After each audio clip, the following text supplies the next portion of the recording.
Yo, what's going on, guys? Welcome back to the channel. Today it is all about the iPad mini 6. Now, I've had this thing since the day it came out, so I've used it in pretty much all situations. I've flown with it, I've used it around my office, I've used it at my house, and at this point I think I have a pretty good grasp on everything about this iPad mini. Now, I plan on doing a full in-depth review of the iPad mini 6 a little bit further down the line, so let me know down in the comments below if that's something you guys would be interested in, and definitely make sure you're subscribed to the channel as well because you don't want to miss that. But I do have some strong thoughts on this iPad mini since I've been using it quite a bit. So today I figured we'd talk about 5 things that I love about this iPad mini and 5 things that I hate about this iPad mini as well. So I think this is gonna be a fun video. I hope you guys enjoy watching, and let's hop right into the first thing that I love about the iPad mini. All right, so the first thing up should be absolutely no surprise. We have to talk about the portability of this iPad. Now that's kind of like what the iPad mini is all about, right? Obviously the iPad Pro, they're always seeming to get a little bit more powerful and a little bit bigger each time. And I think the cool thing about the new iPad minis and kind of why it stole the show of that Apple event is because they brought a lot of that power to this very portable mobile device. Now, I'm someone who is always traveling with my iPhone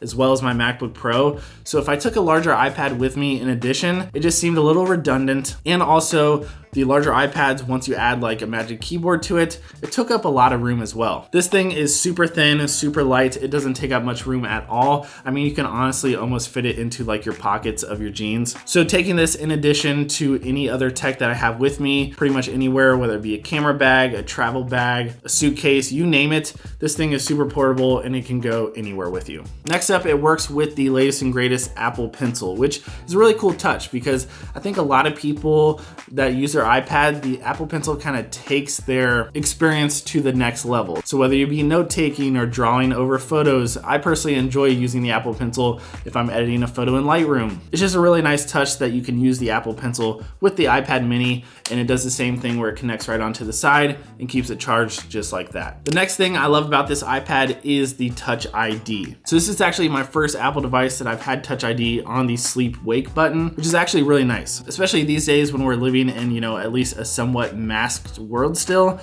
Face ID doesn't always work. So having Touch ID right here has honestly been super handy and I really enjoyed it. I think they need to bring this to the iPhone like ASAP. Next up, we have USB-C on the iPad mini, which is, I think, a much needed upgrade. Obviously, we're getting further and further away from the Lightning world. I know people were upset the newest iPhones didn't have USB-C. Some people think they're just gonna get away with ports altogether on iPhones and just go MagSafe. But USB-C is really nice because a lot of my larger tech use that. So I have a lot of USB-C chargers and power bricks, things like that. And it just makes it super quick to charge it as well. And you can use a bunch of accessories with that. So USB-C, super nice. And then the fifth thing that I love about this iPad is just the overall design and especially the color of this. So I picked up the Starlight color, which is kind of a hybrid between silver and gold, and it looks so sick. Like, they need to bring this color to the iPhones.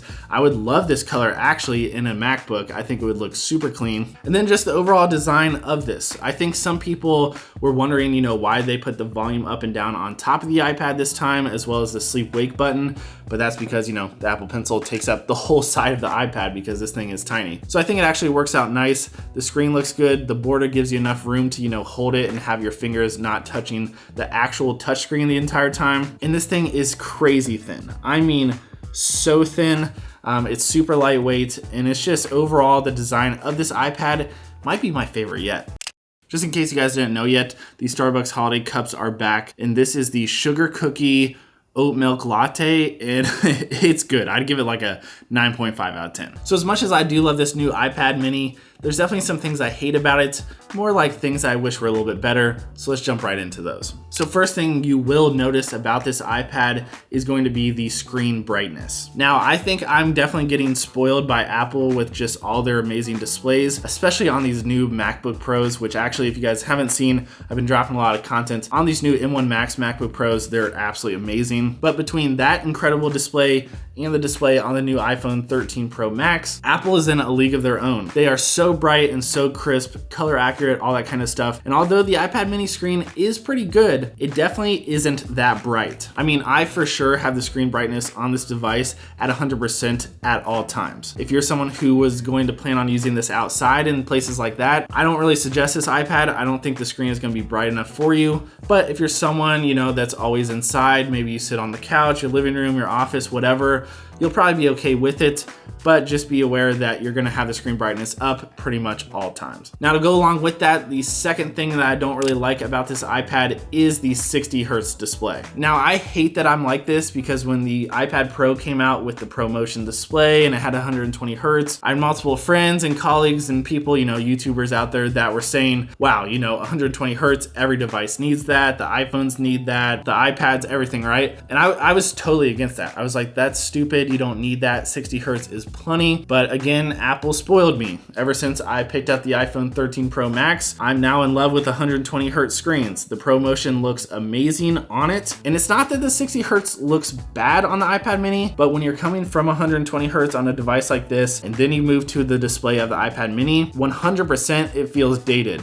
And when you spend $500-600+ on a new device, the last thing you want it to do is to feel dated when you pick it up. So between the screen brightness and the 60 Hertz display on this, I'm not gonna lie, that hurts this iPad mini quite a bit. I think some of us out there would like an iPad mini Pro if it gave us a brighter screen, 120 Hertz display, maybe MagSafe as well.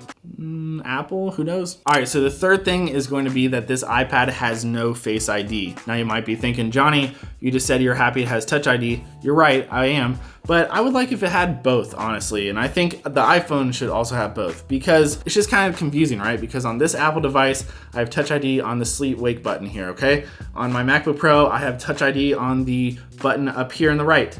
And then I come to my iPhone, oh, and it's Face ID. And I gotta be honest, Face ID isn't perfect and Touch ID also isn't perfect because the Touch ID on this right here, you touch it and then you still have to swipe up. I kind of just wish it had both. So if I was wearing a mask, I could just, you know, use Touch ID real quick. And if I wasn't wearing a mask, which, you know, I'm at home or wherever, I could just use Face ID. It'd be nice if it had both options. And I think we're gonna see that in the future because honestly, Touch ID is great, but sometimes Face ID would be better and vice versa. So next up, let's just call it the software padding. Okay, so iPad OS, although it has come a long way, it isn't perfect on the iPad mini, which maybe it's gonna get better over time, but it just kind of seems like the padding on the home screen, as well as a lot of apps, although they work on the iPad now, the iPad mini is just kind of an interesting size where there's just like a lot of wasted space, which is kind of a big deal if you think about it, because obviously you're gonna have this tiny screen, you want it to be optimized to the most of its ability. And it just seems like a lot of things are kind of behind for the iPad mini, and this is an afterthought compared to the larger sizes. And then the last thing I'm not the biggest fan of is the battery life. And I think this goes back to a little bit of the screen brightness. Since I do have to have the screen brightness at 100% at all times, that's definitely gonna hurt your battery life. And I mean, this thing is tiny, it really is. It's super thin, it's crazy lightweight, but if somehow they're able to make this just a tiny bit thicker to give us a lot better battery life, I personally would take that. I mean, I'm gonna sound like a broken record here, but Apple has spoiled us. The iPhone 13 Pro Max, this thing is tiny, and this will last me, I can go 2 full days without charging this iPhone, and that is with hours and hours of use. This iPad mini, it does seem to die quickly. Maybe that's just because I watch a lot of content on it, which maybe draws a lot of power, and with the screen brightness up, maybe that's what's draining the battery. But if I am using this a ton throughout the day, I definitely have to keep a charger close by, which for some people, having this be light and small, that might be the trade-off. You just have to charge it up a bit.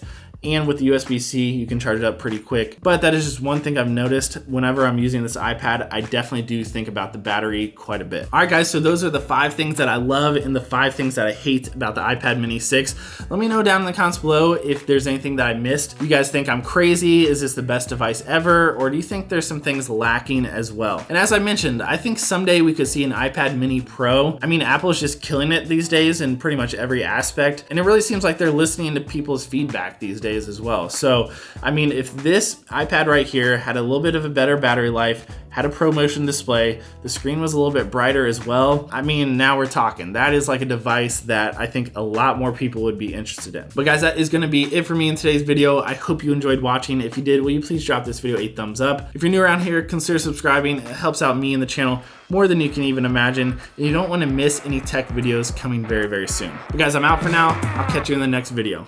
Peace.